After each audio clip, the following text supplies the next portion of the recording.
Bonjour, bienvenue dans la série sur les groupes. Alors, dans de nombreux cas, les éléments d'un groupe sont réalisés comme des bijections, des transformations d'un ensemble sur lui-même.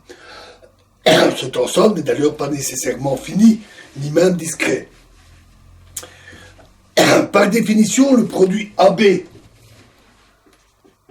de deux telles bijections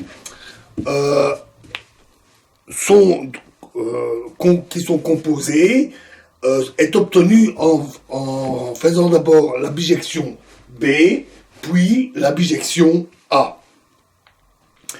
L'ensemble sigma E de toutes les bijections de l'ensemble E est appelé le groupe symétrique de E. Pour cette loi de composition, un groupe G est dit cyclique s'il est engendré par un de ses éléments A. Donc tout élément du groupe est alors une certaine puissance AN avec N entier, positif ou négatif, de A. Donc tous les éléments du groupe sont une puissance de A et donc ce groupe est commutatif. Par exemple, le groupe additif Z des antirelatifs est engendré par l'élément 1.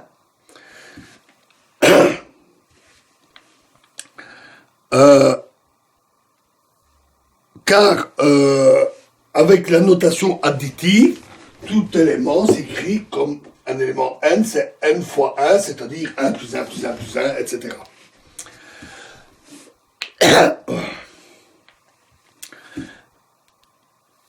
Alors, si G est un groupe cyclique quelconque, on revient ici à la notation multiplicative, qui est engendrée par A qui appartient au groupe G. L'application n vers A exposant n est un morphisme surjectif de Z sur G. Parce que deux éléments à n, avec des n différents, ne sont pas nécessairement différents. Donc, si en plus l'application n sur A exposant n est injective, alors c'est un isomorphisme. Dans le cas contraire, ça veut dire qu'il existe au moins deux entiers, n et n', distincts, n différent de n', tel que AN est égal à AN'. Si on suppose que n' est supérieur à m, on peut toujours faire cette supposition-là, alors on en déduit que A n' moins n est égal à 1. L'identité. Alors désignons par P le plus petit entier positif tel que AP égale 1. Donc la plus petite valeur de P tel que A exposant P est égal à 1. Alors les éléments A0 qui est égal à 1, donc le plus petit élément P positif, A carré, etc., jusqu'à AP moins 1, sont donc tous distincts. Sinon, on aurait un P plus petit qui est égal à 1. Tel que AP est égal à 1. Et ce sont les seuls éléments du groupe G, car pour tout entier, on a A exposant N. Donc ça, c'est tous les éléments du groupe, parce que A exposant N peut s'écrire comme A exposant P plus QR, où P plus N égale P plus QR est l'identité de division euclidienne, avec un reste R qui est compris entre 0 et P moins 1. Division de N par P. Ainsi, tout groupe cyclique infini est isomorphe à Z.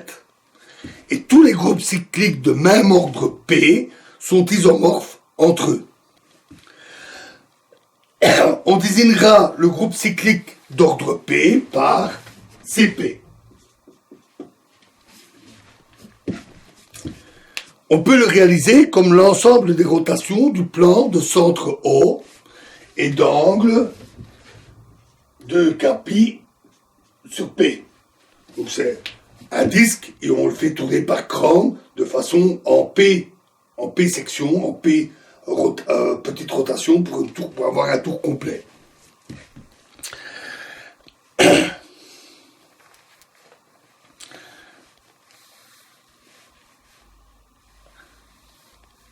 On peut aussi le réaliser comme l'ensemble des rotations de même angle autour d'un axe OZ dans l'espace à 3 dimensions, donc un cylindre.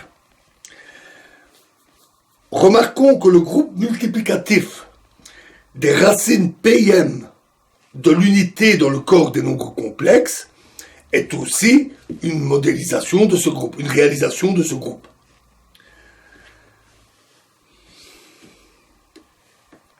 Voilà pour les groupes cycliques.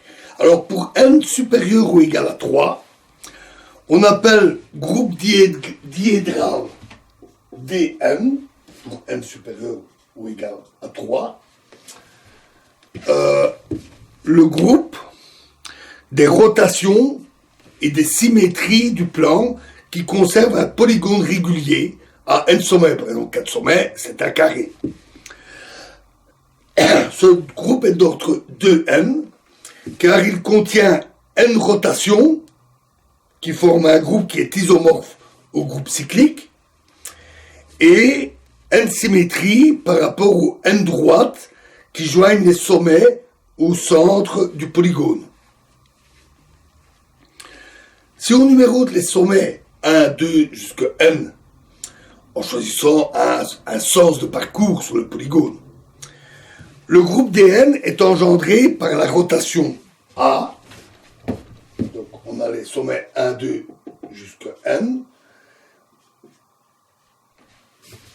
Et l'élément A, 1 est envoyé sur 2, 2 est envoyé sur 3, jusqu'à n-1 qui est envoyé sur n, et n qui est envoyé sur 1. Qui est donc un décalage de un sommet, donc une rotation élémentaire. Et l'élément B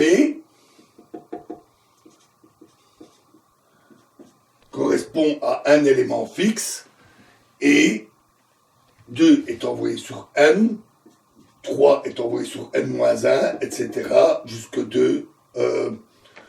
3, 2.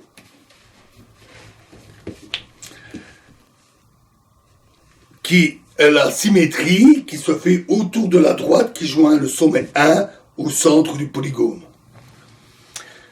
Les générateurs A et B vérifient les relations. A exposant n est égal à 1 et B au carré égale 1. Ça, c'est typique du groupe cyclique. Ça, c'est, on fait une symétrie autour de la droite, on refait la même symétrie, on obtient 1. Et enfin, AB est égal à B à moins 1. Donc on peut faire une rotation et la symétrie, où on fait la rotation... on peut faire la symétrie et une rotation, ou la rotation dans l'autre sens, et la symétrie, ça revient au même. Il en résulte que tout élément du groupe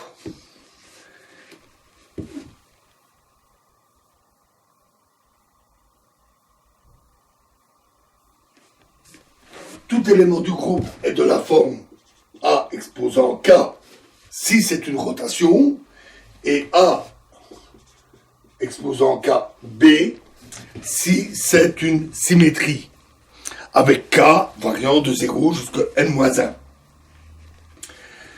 Ces relations déterminent entièrement le groupe diédral Dn. On peut donner des réalisations de Dn comme groupe de déplacement dans l'espace à 3 dimensions. Par exemple, en prenant pour rotation les rotations autour de l'axe OZ, comme dans l'exemple précédent, et pour symétrie, les symétries autour de n droite du plan OXY qui font entre elles des angles identiques. Des angles donnés par, comme pour les rotations cycliques. On peut aussi obtenir une autre réalisation en remplaçant ces symétries par des symétries autour de n plans qui passent par OZ. En cristallographie, on considère aussi le groupe noté DNH, qui est d'ordre non pas 2n mais 4n, qui correspond à des déplacements de l'espace à 3 dimensions, qui conserve un polynôme régulier à n sommets dans le plan OXY. On retrouve pour la réalisation le groupe qui est engendré par Dn, avec sa réalisation précédente, et la symétrie d'inversion par rapport à l'origine. Pour n égale 2, donc les groupes dihédraux, c'est pour n supérieur ou égal à 3. Pour n égale 2, les relations du groupe définissent un groupe commutatif d'ordre 4, dont les éléments sont 1, A, B et AB. Avec en plus A carré égale B carré égale 1 et AB égale BA.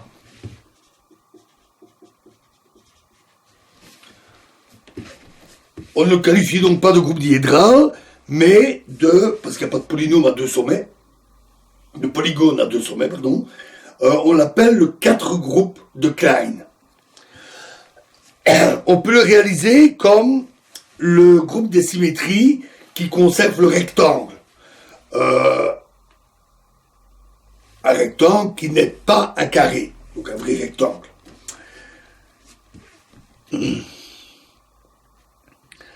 Les nombreuses réalisations intuitives qu'on peut donner de ce 4 groupe de Klein lui donnent une grande importance dans la pédagogie et dans l'enseignement élémentaire des mathématiques, car il peut servir avec de nombreux exemples pour illustrer les propriétés de ce groupe très simple.